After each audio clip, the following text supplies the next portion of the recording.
பல்லையவனுக்கு வலதுகால் ஊனம், அது ஒரு மாற்றுத்திறனாளி. அதனால தான் தன்னுடைய அழகை பயன்படுத்தணும். அழகை பயன்படுத்தி அவங்கள தாம்பத்தியம் வச்சுக்கிறவங்கள கூட வச்சுக்கிட்டு தனக்கு கீழே வச்சுக்கிட்டு வேலை வாங்குறது.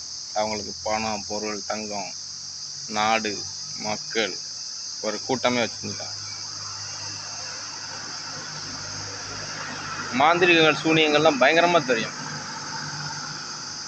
அந்த பெண்மணிக்கு. நிறைய பேர் கூட தாம்பத்தியமெல்லாம் வச்சுருக்கா.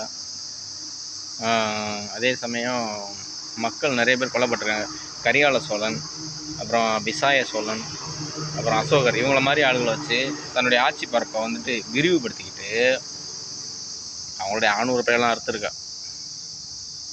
அதாவது திருநங்கை, 3ஆம் இனம் திருநங்கை இல்லையா, இதன்படி தான் உருவானுச்சு கரிகால சோழன்லேருந்து காலங்காலமாக. அதாவது காரியம் முடிஞ்சதும் கழட்டி விடப்படுவாங்க, தூக்கி எறியப்படுவாங்க.